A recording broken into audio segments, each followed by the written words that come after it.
Okay, well, why don't we make a start? Thank you very much to everyone for joining us. Just to remind you of the house rules. Today we're fortunate to have David McKenzie. David will speak for 45 minutes. During this time, you can ask clarifying questions with the Q&A function. And then when David's ready, he can take a round of questions. We'll try to have about 10 or 15 minutes of questions at the end. And during this period, you just use the raise hand function and we'll call on you. Very fortunate today to have David joining us. David McKenzie, as I'm sure you all know, is a lead economist in the Finance and Private Sector Development Unit of the Development Economics Research Group. He's going to be presenting today on a randomized experiment comparing training, consulting, insourcing, and outsourcing. So David, thanks for joining us.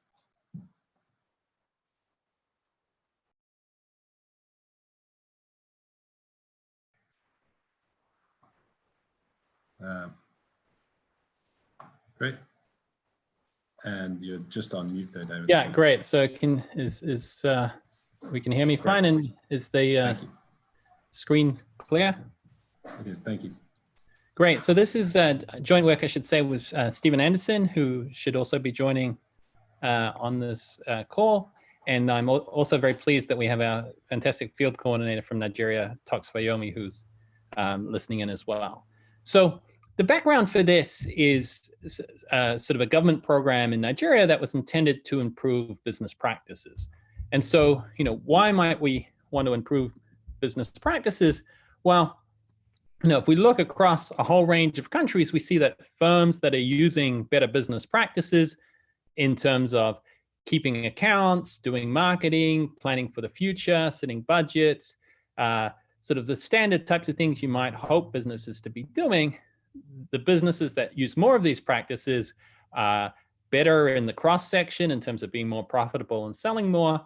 And then if we follow them over time, firms that use more of these practices are more likely to survive and more likely to grow. But the standard approach to trying to get firms to use these practices has been business training. And many of these training programs have really struggled to get firms to adopt a lot of these practices.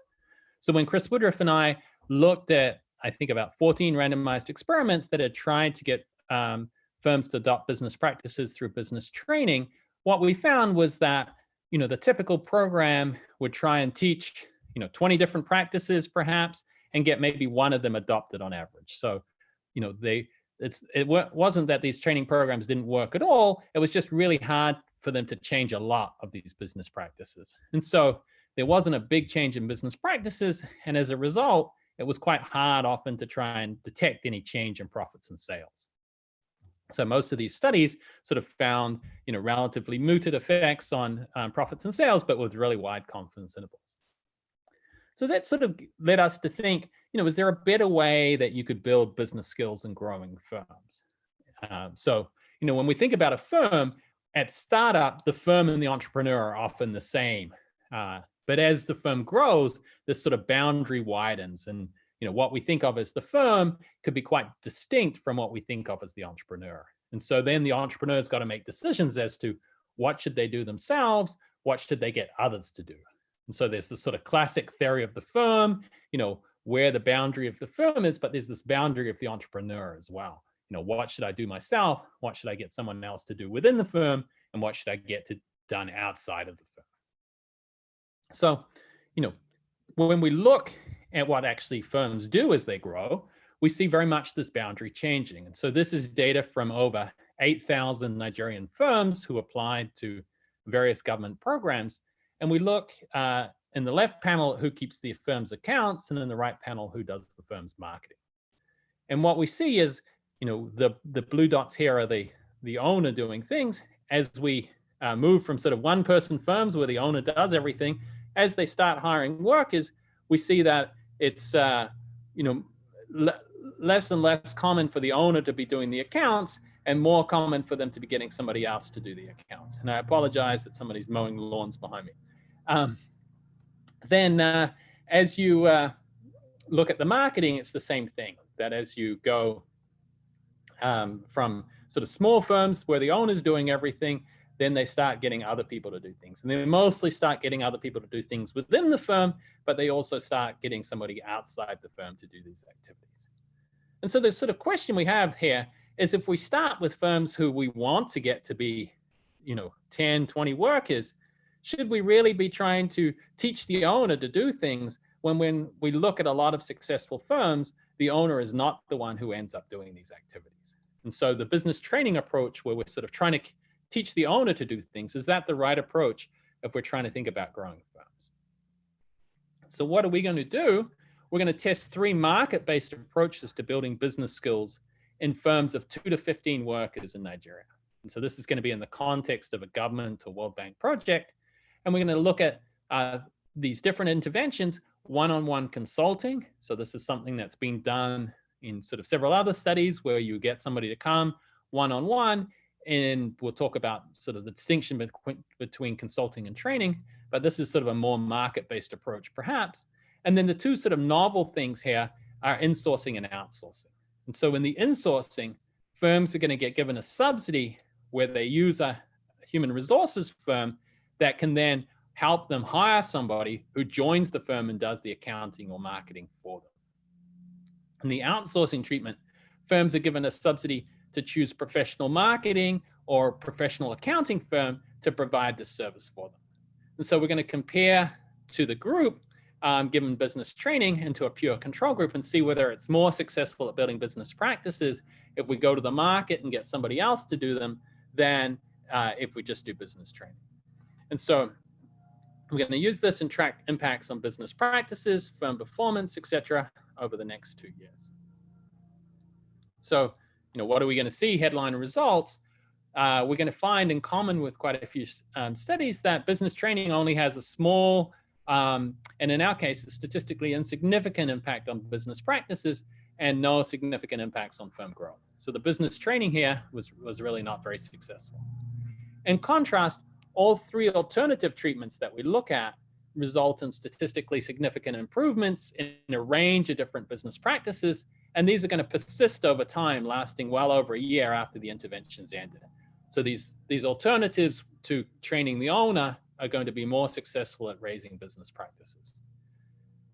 Both insourcing and outsourcing are going to result in an increase in innovation activities. And then 2 years after the intervention, the outsourcing treatment at least is going to result in a statistically significant increase in profits and sales. And so finally, in terms of cost, this insourcing and outsourcing, these newer approaches that we look at, do at least as well as consulting, if not better, at half of the cost. And so this sort of new way of using the market rather than trying to train the owner is going to be a relatively cost-effective way of improving business practices. Okay, so what am I going to try and do today? I'm going to go through a lot more detail of this context of the project in Nigeria that this is part of, how firms are chosen, what types of firms we're talking about, and the details of the sample, how we got a sample and the characteristics of the firms. And then I'll go through in detail what these 4 interventions actually look like. And so I'm going to take a pause after I go through these interventions. So I'm sure there'll be a lot of questions about, how these work in practice. And so that will be a good point once we've gone through, who are the firms and what do these interventions exactly look like, to take some clarifying questions there. And then we can look at impacts on business practices, on firm performance, and some of the mechanisms behind this. And then finally, the question that we always have with these things is, if something works, why aren't firms doing it already? And so we'll try and look at, why we think more firms are not using this market for business services already, and what the role for the government is in sort of helping facilitate this use of the market. Okay, so that's our sort of setup. So in terms of context, this takes place in the context of a project that's called the GEM project, so the Growth and Employment Project, which was a large loan from the World Bank to the government of Nigeria, and it had many components in this loan. And so there was a component that was trying to improve the investment climate, sort of improve things for all firms. And then there was a second component that was really more directed assistance, trying to increase competitiveness in selected industries. And so there was 5 key industries that the government selected here for their supposed growth potential. And this was light manufacturing, hospitality and tourism, IT, entertainment, and construction. So you can see we've got quite a lot of heterogeneity in the types of firms we're going to be looking at, and we'll come back to that in a minute. But it's quite a wide, this is not going to be just, helping one type of industry and telling you something specific for one firm. We're going to tell you something that's sort of quite general across a range of firms.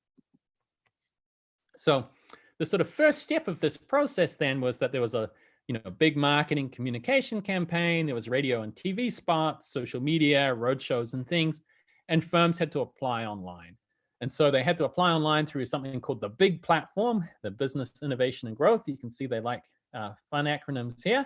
And you could apply for this, filling out an initial application form online, and then firms would get selected to come to a second stage, which was an induction workshop. So first there was a screening where they looked to say, are you in one of those 5 industries? Did you fill out all the information completely?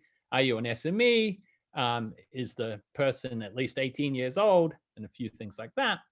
And then firms were invited to these induction workshops where they got more information on the program and the different types of windows available in this program. So as well as the interventions that I'm telling you about, the GEM platform as a whole had other types of interventions. They had some grant windows, they had some equity windows, they had some other types of programs as well. So firms were applying for sort of a range of different potential things, and then they would come to this induction workshop to learn more about the program and see what sorts of programs they would necessarily be eligible for.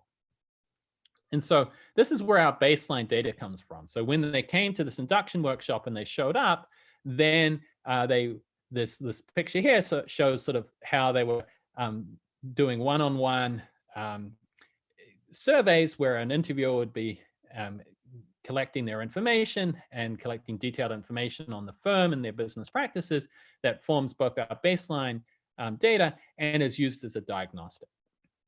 So just in terms of sort of thinking about the types of firms that come into our program, they're firms that have got their act together to apply online and then showing up in person and sat through one of these things. And so you're at least sort of screening on people with some initiative and some digital presence in the ability to go online. So then firms are scored on their proportion of different business practices they're already doing. And so if they're not very good to start with, they're not going to get any support from the program. If they're doing at least something, they get some basic business training. And then about 75% of the firms had scores between 5 and 8 out of 10. And so then they're going to get this GEM support on building business skills. And then they're going to get the ability to earn points that could give them the chance down the line of a grant. And so this grant is going to be something where it's an incentive to sit through our programs and do our programs because you can earn points. It's not something that anyone got over the time frame of our study. It sort of happened after we look at. And then about 3% of firms had very high quality business practices to start with. So then they were fast tracked to windows where they could get advanced consulting or just go straight to applying for grants. So just to be clear, to be in our study, you also then had to have between 2 and 15 workers. You had to be in Lagos on Abuja because that's where there was already vibrant business marketplaces that we could connect firms to. And then you could not already be insourcing or outsourcing both your marketing and finance functions. So the sample that we ended up with was 753 firms. And these are firms, remember, with 2 to 15 workers on average, 4 workers. Most of them sort of have between 2 and 8 workers to start with. Relatively gender balanced, 44% run by women. Most of them are formal. These owners are pretty educated. So 48% have postgraduate education. Almost all of them have university education. And the owners are 38 on average. So these are not sort of youth businesses necessarily, but sort of run by people with high levels of education and some experience.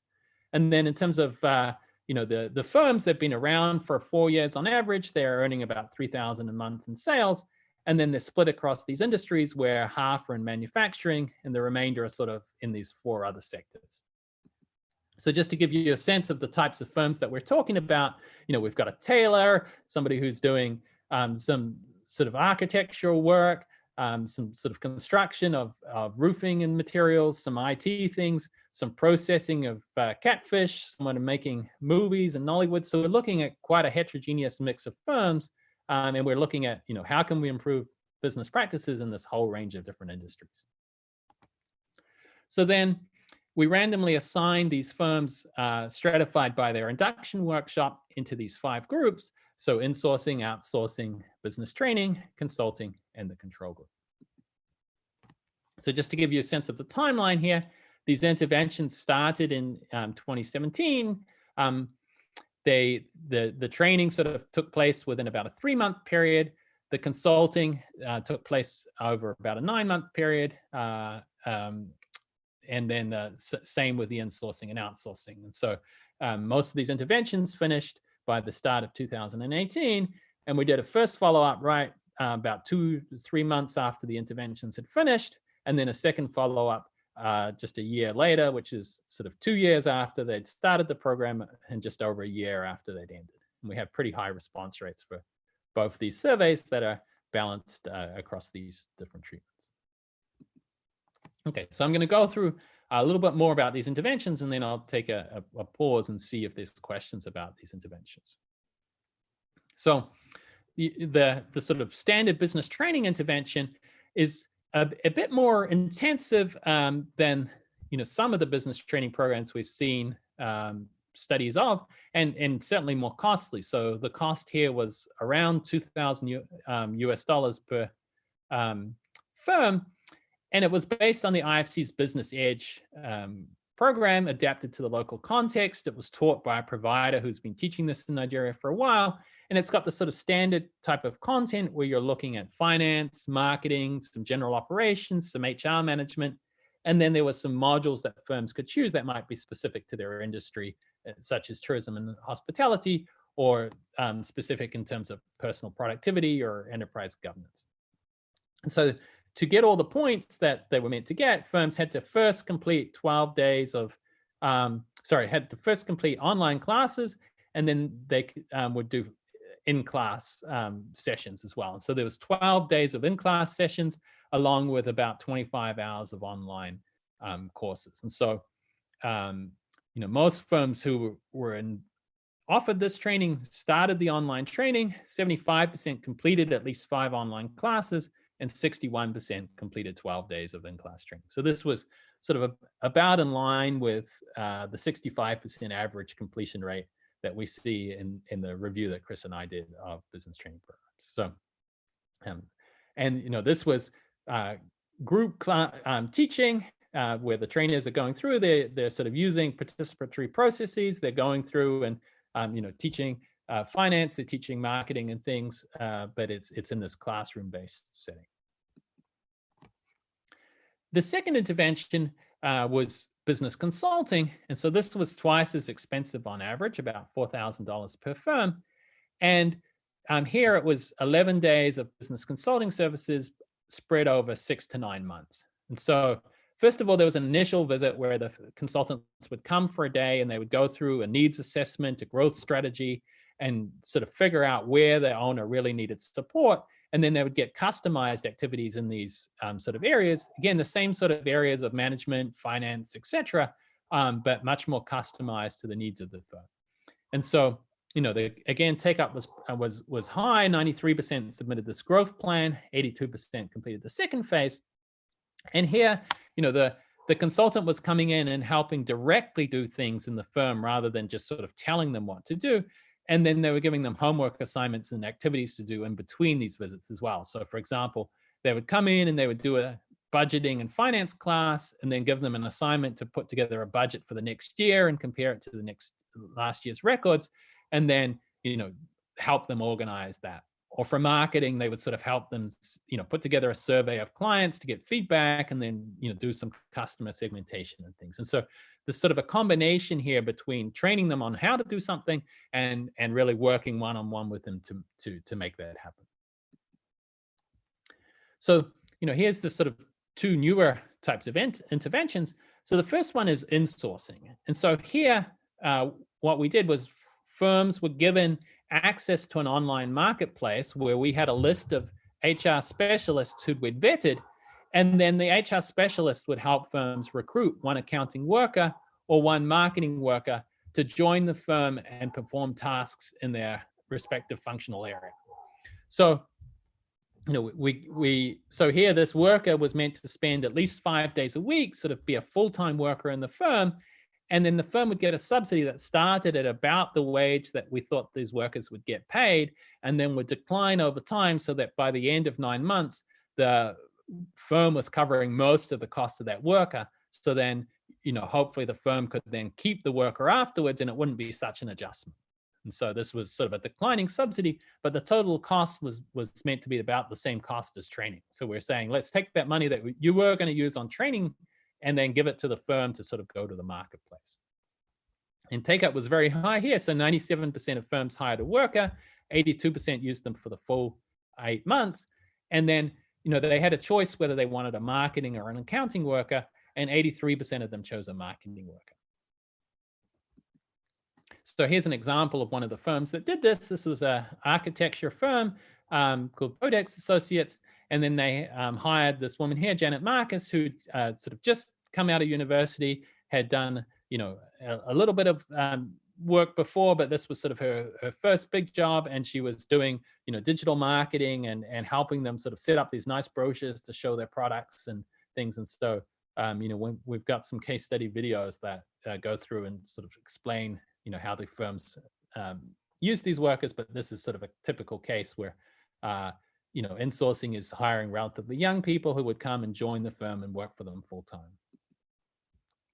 So then outsourcing, here, it was a similar idea where you were getting that money to go to the market, but instead of going to the market to hire somebody to join your firm, you're going to that market to hire an accounting specialist or a marketing specialist from a list of vetted providers, and then you would outsource that function to a professional from this service provider. So this professional here then was going to spend about a day per week with your firm, implementing activities for your firm, and then you would get that subsidy, and that subsidy would decline over time. And so again, take-up was very high. 95% of firms hired a company, 85% used it for the full 9 months. And when given the choice, which they all were, 70% of them chose marketing companies and 30% chose accounting. So, here's another example. So this was a company that makes sort of plantain chips and different products out of plantain. This is the owner of the company of Aeronaut Global Ventures, and then she's hired this accounting firm, and this accountant is coming then 1 day a week and helping sort of with the cash flow statements and the different accounts and doing those activities for the firm. So, these interventions sort of have this trade-off between the intensity and the experience, or the sort of human capital level, perhaps, of the person providing it. So if you look here at the age, the sort of insourcing workers are on average are 29 years old, 40 years for outsourcing. The trainers are 49 and the consultants 45. So the insourcing is sort of giving you much younger workers with fewer years of work experience than you're getting from these other three programs. They've got less likely to have postgraduate education or formal skills certification. So if you look at the trainers, everybody's got a formal skills certification, like they're members of the Accountants Association or the Marketers Association, something like that. Most of them have got postgraduate skills, similarly with the consultants. But when we look at how much time the firm is getting with them, the firms in insourcing are getting them for 42 hours a week or 5 days a week on average. The outsourcing firms are getting them for 1.1 days per week. The mean is 17, but the median is more like 8. And if we look at the total program hours they're getting as a result, you're getting sort of 1,400 hours from the subsidy of an insourcing worker, 600 hours of the outsourcing worker, compared to 84 hours of a trainer standing in front of you as part of a group, or 88 hours of a consultant's time working with you one-on-one. And if we look at sort of how much these workers are paid, you can see that the insourcing workers are getting about 50,000 Naira a month. The exchange rate, I should say, is 365 to 1. So they're getting 50,000. The outsourcing workers on average are sort of getting almost 3 times as much. The trainers are getting way more, and the consultants is sort of getting about the same as the outsourcing workers. So there's this trade-off here between you getting insourcing, where you get somebody who's young, less experienced, but you get them for a lot more time, or one of these sort of trainers are very experienced, very highly paid, but you only get them as part of a group. And then the outsourcing and consulting is somewhere in between those two extremes. Okay, so before I go on, why don't I take a yeah, thanks, David. We've probably got about 20 minutes more of presentation. Let's take two questions. The first is Timothy Ogden from NYU. Do you want to unmute and ask your question? And I think this will also essentially cover the question that you asked as well, Louis. So let's just go to Timothy. Do I sound okay? You sound great. So David, this is, it seems remarkable to me that the firms would be willing to let someone else do the books, or the entrepreneurs would let someone else do the books before they'd let someone else market. Seems require a lot more trust to let someone else handle the money. A couple of possibilities there. One is that there isn't really any meaningful marketing happening. And so the default answer is I'm doing the marketing myself. And the answer is like no one is doing marketing until the firm is much bigger. Another is that it's harder to figure out what marketing skills are, their soft skills, rather than a possible certification. What's your sense of, do you find that surprising? And if so, why do you think it is? Yeah, so there's two things here, I think. So one is that the initial graph I showed you, which was just the cross-sectional pattern, did show that firms seem to be hiring someone to do the accounts more quickly than they were hiring marketing. But in our interventions, as I noted, when we gave people the choice of insourcing and outsourcing, whether they wanted marketing or accounting, almost everyone chose marketing. So in our interventions, marketing was way more common. So it's not that there's no providers out there in marketing, and I think, you know, part of this story is that it's not a either or, that firms often will have somebody who's will get some of these functions to be insourced or outsourced and do some of them themselves. And so I think at first they start hiring somebody to do a few of the accounting activities to keep some of the records, but then the owner is still, on top of some of that. And in part because we're taking firms that are already at sort of 2 to 8 workers, some of them may already have somebody who's helping with the accounts, and they see sales as the way to sort of grow and do things. But certainly the demand was much more for marketing than accounting amongst the firms in our program. And I think trust is one part of that for sure, that they're, I think that you can actually trust and verify things a bit more in marketing. You can see that somebody set up a website for you, that new customers are coming in, whereas you're not sure whether your accountants got done well. So that I think those are good points. Thanks, David. And let's go to Rabia from the Horse School of Economics. Can you unmute, please, Rabia? Hi, David. It's always nice to attend your lectures. My concern is more related to your sample collection. So I just wanted to ask you that if you're saying that these firms are willingly essentially registering, so don't you think that only there would be a selection bias in a manner that only those who believe that they need help will register?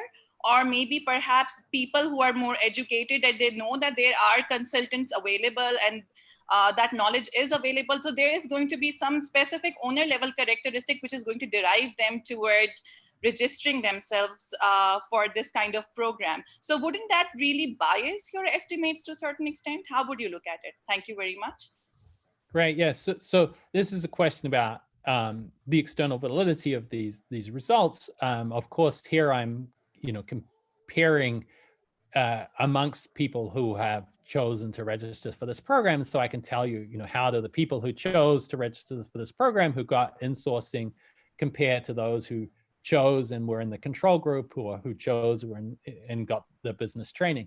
Now, this is precisely the type of people that the government is trying to help in a lot of these programs. They're trying to go after growing the SME population of sort of more formal growth-oriented firms with sort of more educated owners who they think are going to be the ones that create more jobs and have higher growth potential than sort of a lot of the informal, very small firms that don't really want to sort of have any touch with the state. And so I think, all I can speak to is, of course, the population of firms that choose to apply, and they are definitely much more educated, much sort of more growth oriented, and bigger in size than most firms in the country, and yet they are sort of an important target for a lot of these government programs. Thanks, David. And the last question of this batch, let's go to Clement Imbert. I just had two questions on this last table that we have in front of us, actually. It's just thinking about the priors, what we expect the effects of those different treatments to have. Struck me, it sort of reminded me a bit of the education literature. So looks like trainers versus consultants. It's a bit like classroom training versus sort of one-on-one, or it seems very tailored. So there's definitely here clearly a value added of the consultant giving, a customized advice and following their pupils, so to speak, over time. The other thing I was thinking is the insourcing versus outsourcing.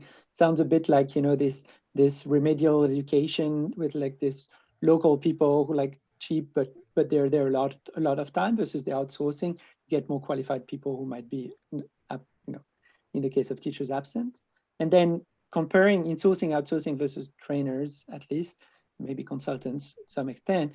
Insourcing, outsourcing, it looks like you're also alleviating or sort of alleviating some market friction. So the value of what you're giving is potentially much more than just how much it costs, but you might be getting that initial access might be valuable. Yes, so for sure, those are helpful comments for that comparison. And part of what we're doing is the subsidy, and part of what we're doing is also, helping them provide, information about the existence of these providers, and that we've vetted some of them and things. And so when we come back to sort of this last section of why aren't more firms doing this themselves, I'll talk a little bit about that, those ideas there. Great. So maybe I'll move on and we can look at some results. And Sure. But thanks, those are very helpful comments. Okay, great. So let's look at what do these programs and different programs do then. So we're going to look at impacts on business practices. This is sort of the key thing here, where we think we've got the most power to look at impacts that, we're going to see impacts show up much more quickly. And then we're going to look at impacts on firm performance, and then look at different mechanisms here. So in terms of looking at improving business practices, we really worked very hard on trying to carefully measure business practices in a whole range of different areas here. So we measure 41 business practices over these 4 key areas over finance and accounting, marketing, digital marketing, and operations and HR.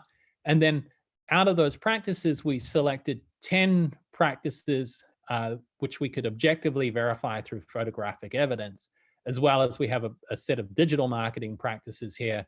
Do you have a web page? Do you have a business Facebook page? Do you have Twitter accounts, Instagram accounts? Are you doing sort of different things on those, where we can physically check those things as well? So, the concern here is often you put people through a training program and then you ask them, are you doing the things that we taught you how to do? And of course, everyone's going to say, yes, of course I am. And so, we're working really hard to try and make sure that we can get a set of measures where we're confident that any improvement in those is genuine improvement, and not just firms trying to please the interviewer and tell us that they're doing the things that the program did. So here's an examples of we taking photos of different account books, of staff charts, of logs, of records, whether they're electronic or paper records, and we're using these as part of the verification of are you really doing these business practices? Okay, so if we look at business practices over, we look again we have these 2 rounds of surveys, and we look at them sort of a year after the intervention started, and then 2 years. And so here, the question is, did these lead to lasting and persistent improvements? And so, first of all, let's look at the last two columns here, which is the overall index. This is our sort of out of our 41 practices, the control group is doing 45% of them. And then the people that have got business training, there's no, the point estimate here is really as close to zero as you can get. Maybe they increased it by plus or minus 5 percentage points, but we're not seeing any significant impact of training. And then we're seeing this significant improvement in the other three treatments that are all pretty similar to one another in magnitude. So sort of, very different ways of trying to improve practices, as Clement just noted, are sort of leading to sort of pretty similar results in terms of how much of the practices they improved.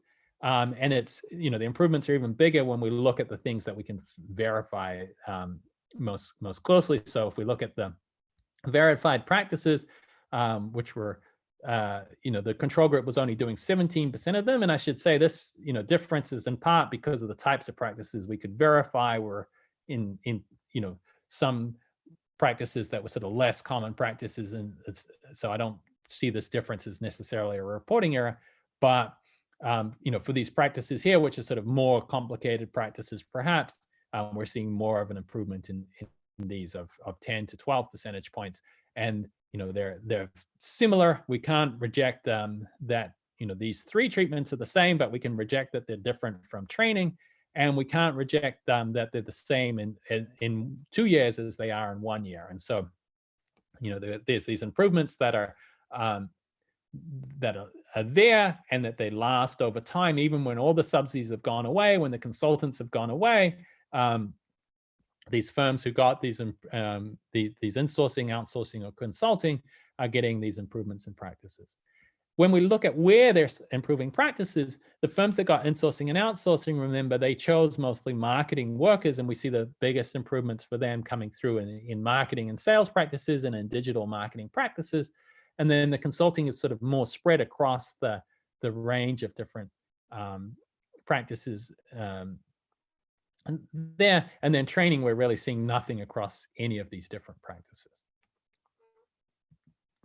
If we look sort of under those 41 practices to see where we're getting the biggest improvements, we see in particular for insourcing and outsourcing, it's really coming through on sort of specific digital marketing and marketing things. So there's, these insourcing and outsourcing workers are helping these firms set up websites, business Facebook pages, customer relationship management systems, Instagram and Twitter pages, and really helping them sort of expand their digital marketing and do more marketing in that context.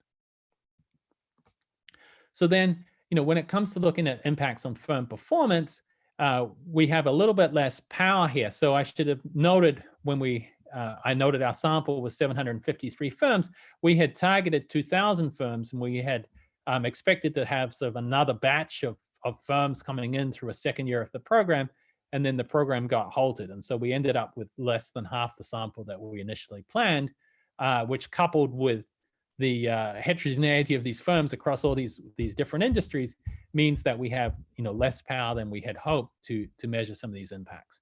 So that said, if we look at our sales and profits index here, then what we see here is that the outsourcing treatment here has a 0.23 standard deviation in improvement in sales and profits, which is statistically significant. That compares to the insourcing and consulting have slightly smaller impacts, but we can't reject that these impacts of 0.18 is different from 0.23, or even that 0.12 is different from 0.23, but neither can we reject that those impacts are zero. So we're sort of less powered than we wanted to see those impacts. The outsourcing you see is the one that's got consistently high impacts across a range of different sales and profits measures, whether we look at last month or last year of sales and profits. And the consulting, we're seeing these impacts that are coming through on a couple of these measures, but the overall index is not quite significant there. And when we look at employment, we're seeing sort of the firms seem larger in terms of employment as well when we look at these two. Again, the insourcing is smaller, but we can't reject that it's the same as outsourcing, but neither can we reject that it's zero. And then the training, are smaller in magnitude still, but with a lot of noise around them there. And so there's, this is consistent with a lot of the training studies where you're sort of getting zero, insignificant impacts, but very wide confidence intervals here. And, remember, we only have 153 firms in each group, and they're quite heterogeneous firms. And so it becomes harder for us to look at some of those firm growth impacts there, but we're definitely seeing sort of something in firm size coming through from this outsourcing at least. And So, David, just to flag maybe about 5 more minutes and then we can go to open questions if that's yeah, right. sure. Yeah, so, how is this happening? So we sort of looked at 3 different mechanisms. And so the first was, owner time use, where these additional work is causing the owner to change how many hours they worked or what type of work they do. And so, in particular, if you hire workers to do the marketing and sales, do you spend less time on those activities and spend more time on other things? And so, in fact, what we see is in the short run, it seems to actually lead them to do more of those activities. And so while they're getting these workers to do marketing and sales, the owners are also spending more time on those activities as well. It's not, and then over the sort of 2-year horizon, there's really no significant impact on their time. So it's not really sort of changing fundamentally how the owners spend their time, but it's getting activities to get done that weren't going to get done previously. Then when we look at, are they innovating more or investing more, we see that the insourcing and outsourcing lead to more innovation. This is sort of mostly product innovation. They're helping them sort of set up new brands or varieties of goods, improve the existing goods. And so this is a way of reaching out and making your products more attractive to customers by sort of having a broader range of goods, but we don't see them sort of making big investments. Then, we talked about the digital marketing increasing. So we looked at the quantity of digital marketing, but we also look at the quality. So we had people go through and score all the digital marketing of these firms. Oops, wrong way. And so we had 2 scorers review them on 50 different criteria, and you can see the sort of very high correlation amongst these things. And we see when we use this sort of measure of quality, that not only are they doing more marketing, but more digital marketing, but sort of digital marketing that is sort of higher quality, it's sort of more special offers, more outreach to customers. It just looks nicer. It sort of seems more successful in that route. So, we've seen that this insourcing and outsourcing seems quite successful. So why aren't more firms doing it? And I think, there's 2 key reasons that firms are not using this market. So the first is informational frictions, that firms just don't know about it, or they can't figure out who's good or who's bad, or they, are not, completely sure about, whether this would be good for them or not. And then the second is cost benefit considerations. Either they think it's too costly, or they think the returns are too low or too uncertain. And so, about half of firms give both reasons. And so, our intervention helps address both of these issues. It screens the providers. So our providers, when we compare them we did a survey of other providers in the market. Our providers are a bit bigger. They're a bit more skilled than the average provider in the market, and they have a bit more spare capacity, so they can actually help these firms. They're not going to turn them away and say, oh, we can't really help you right now. So we're helping provide information to firms on the existence of providers who could help them, and potentially give some signal that they can trust them. And then, we're subsidizing the initial costs and allow firms to learn by doing. So, is this worth it for firms? The cost benefit's a bit tricky because of this heterogeneity and uncertainty, but our point estimates for the outsourcing are that sort of profits increase by about $100 per month. The direct subsidy they get is about $1,300. The overall cost, when we include sort of the other costs of running this program, take it up to about $2,000. So the outsourcing is likely worth it, given that we see impacts sort of lasting for 2 years, and our estimates suggest they would have gained this back within that period at least.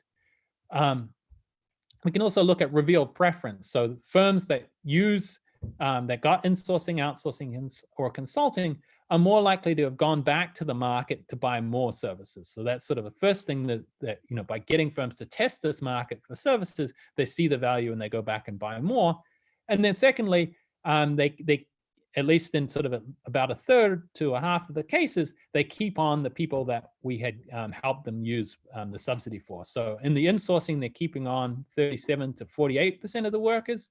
In the outsourcing, sort of 2 years later, they say they're using the provider still 29 to 36% of the time. And when we ask them why they're not using it, they say, well, they did this whole range of tasks that we wanted them to do, and now they've sort of done everything we needed them to do. And so even in those cases, the practices might last on and be valuable to the firm, even if they sort of see diminishing returns to, getting them to do additional things. So, just to conclude, we think these are sort of interesting new interventions. This was the first time trying them and setting them up. And again, big thanks to Tox, because it took a lot of work to sort of set this up and try out these new insourcing and outsourcing approaches.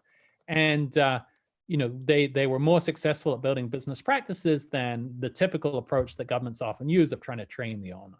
And so, suggests at least two potential roles for the government. And so the first is just making this market for business services work better, helping reduce these information frictions, helping quality and reputation develop, and helping sort of a market place which exists work a little bit better. And the second thing is, if you're really trying to run one of these programs and target growth-oriented firms, rather than trying to train the owner, who, as the firm grows, may not be the best person to be doing some of these activities, try and use some of these resources to help firms try out these market for services. Okay, so I'm going to stop there. Should I stop the share then for the Q&A? No, you can leave it on in case people want to go back to that. Okay, yeah. If that's all right. So we'll take about 10 minutes of questions. The first one I'll go to in a moment is Rossa. Before I do, just to say that if you have a question, just use the raise your hand functionality, and then we'll ask you to unmute and ask your question. So let's go to you first, Rossa. Great, thanks very much, Simon, and thanks, David. This is really interesting. My question was about the results you showed towards the end, about the number of people or number of firms that keep on the insourced or outsourced workers. And actually, my reaction to that was the numbers seemed quite low for what had otherwise looked like quite a successful project. And I know there's one interpretation that, well, maybe there was like a discrete number of tasks and they've kind of met those tasks. Sorry, my doorbell's going. And then the other interpretation I had is maybe there's some heterogeneity in terms of how much people need these services. And what the experiment is doing is paying for them to learn about what type of firm they are. And then that explains why not many firms actually take up these services in the first place, because it's quite a costly, risky gamble. So yeah, I was wondering if you kind of had thought through that second explanation.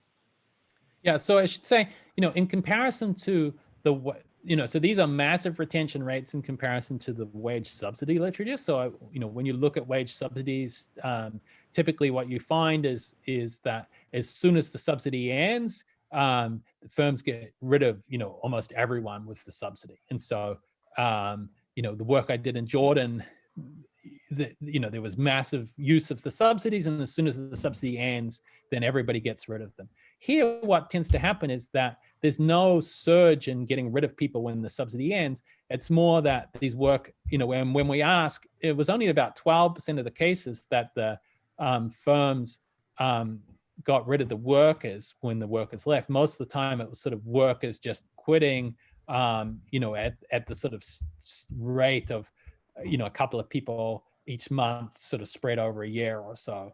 And so, I think it's not that they sort of said, hey, at the end of the subsidy, they're not worth it, and I'm going to let, get rid of them straight away. But they haven't necessarily jumped into, so that, here, this is not counting then, did you go back and replace them with someone else? And so this first point of them going back to the market, this is just saying, is that original worker still there? So, that this is an undercount of, the use of these services. And then similarly, in the second case, it is that original provider still there? You may have gone back to the market and used it. With the outsourcing, that was where they were saying, well, actually, we had a whole lot of things that they did. They were really useful. They set up systems in place. And now, we maybe think that they don't need we don't need them as much. And so that's, a little bit of the difference between the insourcing and outsourcing there. Thank you very much. Next question is to Mohammed Meki. Hi, David. Thank you very much for a very interesting presentation and nice results on the marketing side. I was just thinking back to Tim's comments and about how one could help them with the financial side of things and which aspects of the work could be sensitive, more sensitive or less sensitive. Do you have any idea from the participants what their expectations were for how they could be helped in terms of the finance side, and just your own intuition for how one could have helped them? I mean, you could think of some more kind of bookkeeping type activities where they're just tallying up receipts and it's not as sensitive as, say, completing a profit statement or a balance sheet, which maybe they would want to retain control of.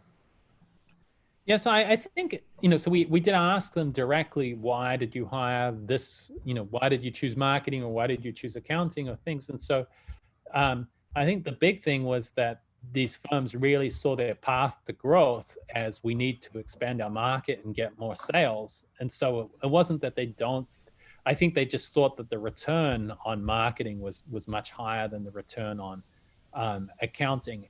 And in fact, we asked firms, why do you think more Nigerian firms don't use HR providers, don't use marketing experts, don't use accounting?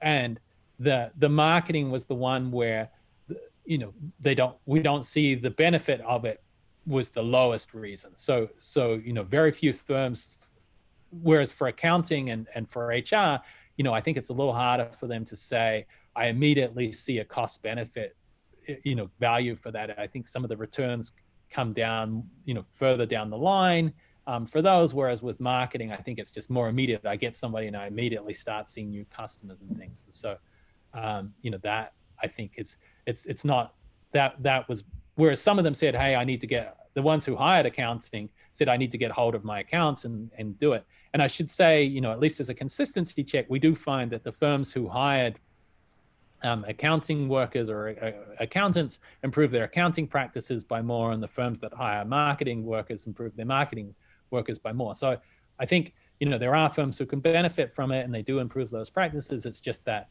when we ask them, they say, I really see the path to growth as expanding my customer base and doing more marketing. Right. Thank you.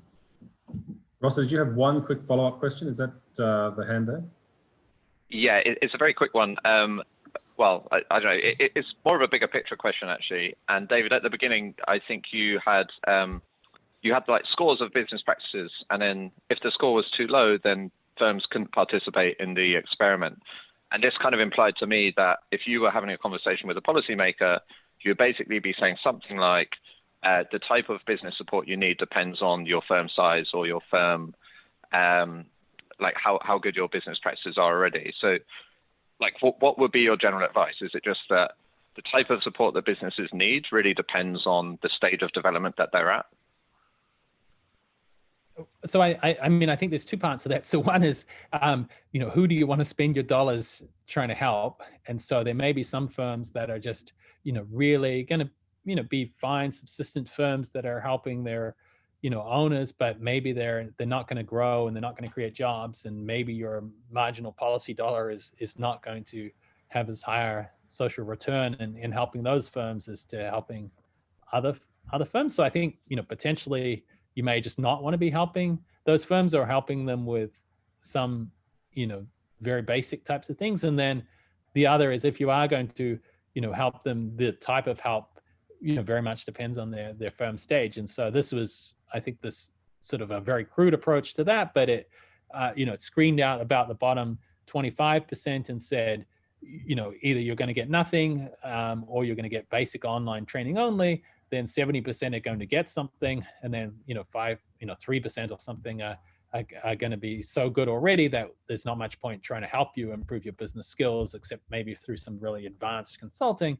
But you should be getting other types of help if you need it that are not such technical help. Great. And let's take one more question from Diego Ubfal at Bocconi. So we'll unmute Diego to ask that question. Hi, David. Yes, no, I was thinking if your results indeed show evidence that the accounting practices have lower returns, because you find that there is an effect on that only for the consulting treatment and not for the other treatments. But the profits are not larger in that ones. So is it that the intensity of the change of the practices were stronger for the consulting and lower for the consulting for the other practices, or is it evidence of lower returns? I mean, when we look across the, this is where it would be nice to have the largest sample we had wanted. When we look across the range of these 41 practices, the sort of average impact is pretty similar for consulting as it is for outsourcing and insourcing. When we look at the sales and profits numbers, then the outsourcing has larger things, but we can't reject that they're equal to the consulting. I think the big takeaway on the consulting versus insourcing and outsourcing is consulting costs twice as much. So, that is, I think, the takeaway here is that this approach that has been used in sort of several things of saying, well, training hasn't been so successful, maybe we should pay for all this one-on-one consulting. That is a relatively expensive approach, and that's been something that the previous literature has sort of noted how expensive that is. And we're saying, well, these other two approaches can come in at about half the cost of consulting. Great. Thanks very much, David, and thanks everyone. We're out of time. I apologize particularly. I know, Xavier, you've just typed a question in, but that might be something you could follow up separately with David and Stephen. So thank you very much for a very interesting discussion. Please, everyone, stay tuned to CSAE's Twitter account in terms of details for next week. I can foreshadow now that we're fortunate to have Saad Gulzar from Stanford, who'll be presenting. This will start an hour later at 4 p.m. UK time, given the time difference. We will look forward to seeing you then. And thank you again to David for joining.